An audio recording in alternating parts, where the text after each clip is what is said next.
We've just got here on a boat. This used to be a village apparently, but as you can see, this used to be a town. a town. A town. Wow. Not a village. The villages we saw and Mhm. their houses coming completely underwater. We could either see their tops or completely Completely submerged. just submerged underwater. So now this is city Shadi Large. We are here in Shadi Large city. Wow. Okay. This And this was a city at one point. You could see the city gate. city gate and Um, the buildings there. I mean, And these were the whatever was high up, but everything else obviously is. And when this flood came, all these houses, okay, all these houses were underwater. Now the water level has just, you can see water just making its way to Thar. Thar is the area where there is sand.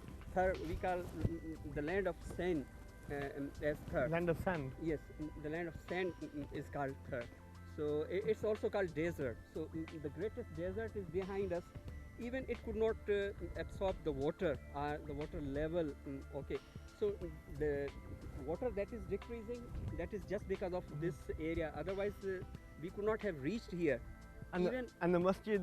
I mean, and the mosque is also yeah, you can underwater, see the and mosque over here. schools and This government buildings is are a school underwater. and a government building, and it's all And you can see houses submerged. there, and even we cannot approach or we cannot reach those houses there. Okay, and the villages that came our way while we were on our way through the and boat here. and you say all of this happened in one night. In one night. Okay, there were great breaches in the LBOD, left bank outfall drain, and that no doubt this area received more than 2000 millimeter rains.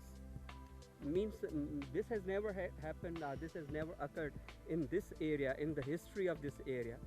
So such huge rains and the negligence, and I would rather say inefficiency of the government paved way for the destruction of the people here. Okay, there So were because of breaches, the heavy rains, heavy rains and and- breaches in the drains that we saw. The We drainage crossed systems. 3 drains. One drain we could see and 2 drains we could not see. We just could see their the bridges. outlines, yeah. Yes, top lines. Because So- we did, I mean, as we were coming in the boat, the power lines that you could see above us now, these power lines were like almost a meter over our heads. So you could see, I mean, you could tell how high the water was, high the water how high the is, water was. Yeah, because the power lines were a meter above our heads, which kind of makes you a bit nervous thinking there's people actually walking around here. Everything that was in this area in between obviously is gone. There used to be a lot of people's livelihoods, a lot of fruit sellers, a lot of street vendors, many people that used to actually live on the roadside because they had no homes to begin with. Whatever little possessions they had, gone. Nothing left. You can see, I mean, obviously in the background you can see the top, you can see the roof of a house. Now that must have been at least 10 foot, and what you can see is the top 3 or 4 feet. So 6 foot of it's underwater.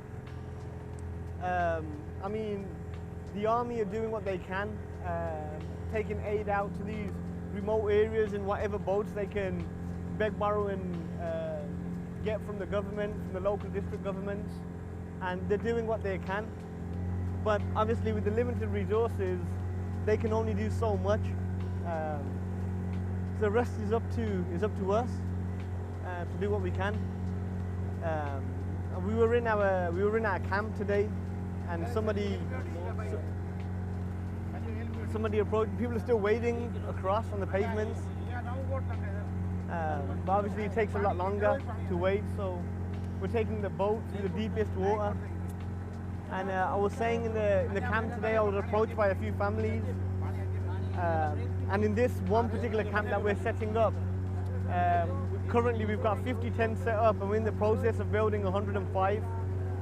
And they came to me and they were pretty much crying and begging, saying, look, you know, we've got our women and our children on the edges of the streets, you know, on the curbs, literally. And you'll see from some of the images that we've taken, some of the photos that we've taken, that it is literally on the curb. They're literally living on the road, and cars are driving past, and they've got their children and their wives and daughters on the streets, and it's no way to live. It's no way to live. as you can see, this is what they would class as drinking water here. Because all the dirty water soaked into the wells weren't that deep to begin with. So all the dirty water seeped in, and this is the state of the water. So, I mean, they can't drink the water that's in the lakes or the rivers now anyway, because of all the dead animals and the diseases. The only water they did have to rely on was the water from the pumps. Don't drink that. Nasty. But obviously, as you can see, they've got no choice. They're drinking it, they have to. I mean, you could actually see the dirt in the water. I mean, you wouldn't even wash clothes in this, or wash anything else for that matter, let alone drink it. Okay, we're at our camp, our tent city that we've just set up in Miali, in District Badin. Obviously, as you can see, we've just started moving people in, and as we're moving them in, we're giving them their food rations for the month. Now, what you see behind us, that sack and that oil, is what they'll have to live off. Each tent houses about eight people. When I say house, I mean it provides basically shelter from the sun and the rain. In terms of space, there's some families here that are 11 or 12, consist of 11 or 12 people. So obviously, as you can imagine, a tent that size for 12 people is going to be quite cramped.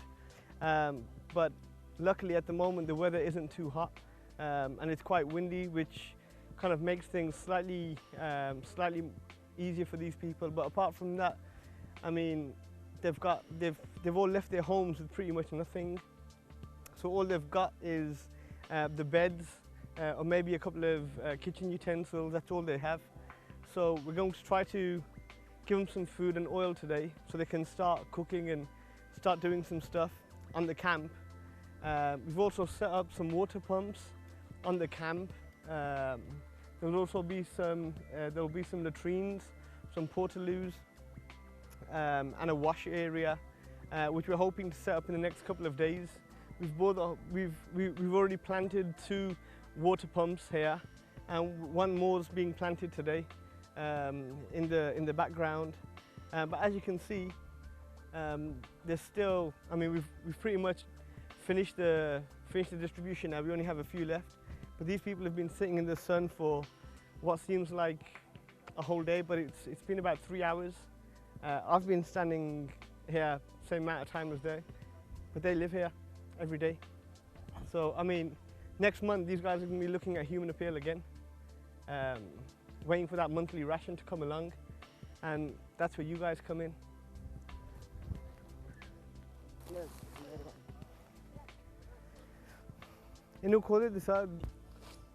Okay, this is basically this is exactly what they get in the pack. We've just given this fella, this brother here, a sack, and this is what it contains. It's got flour, sugar, lentils. It's got a bag of salt.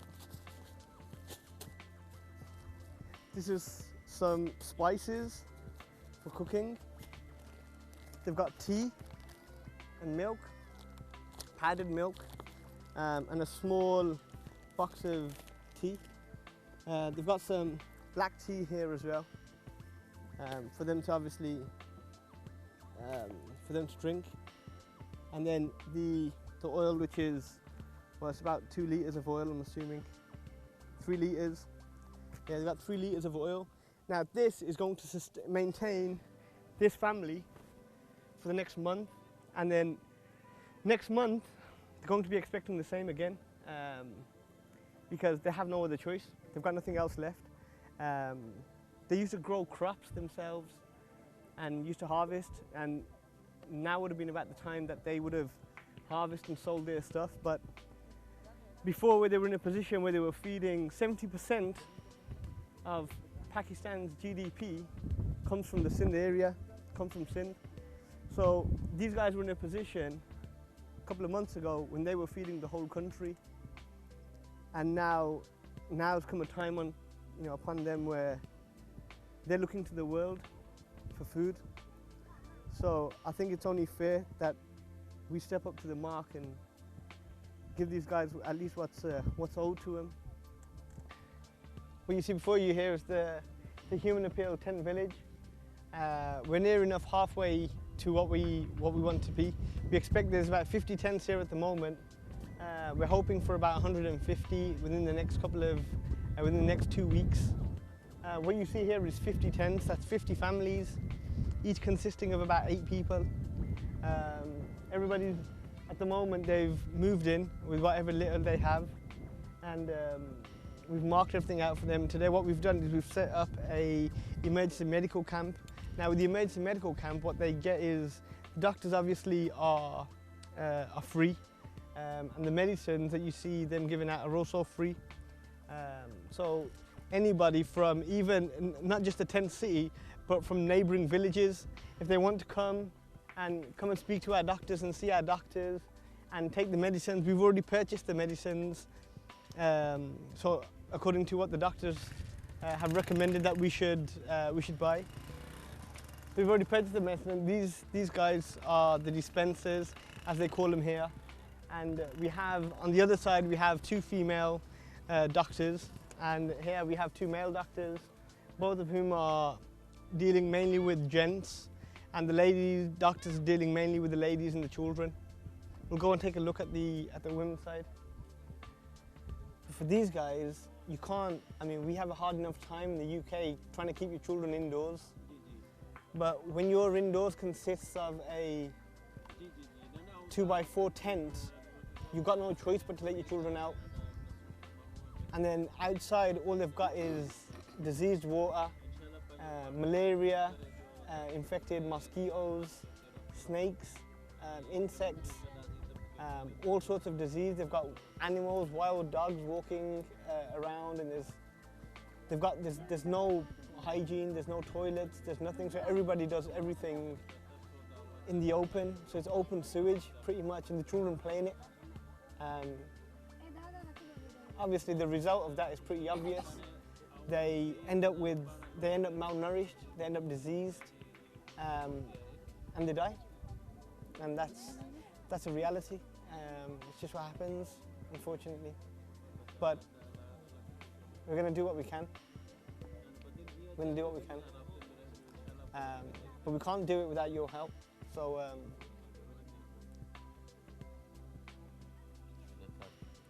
he looks tired. Children this age usually full of energy. He hasn't moved his head. Tired, aren't you? Yeah, the child's obviously in pain, and he's uncomfortable. And there's loads like this. So help us to help them. Let's give these guys at least give them a fighting chance. Yep.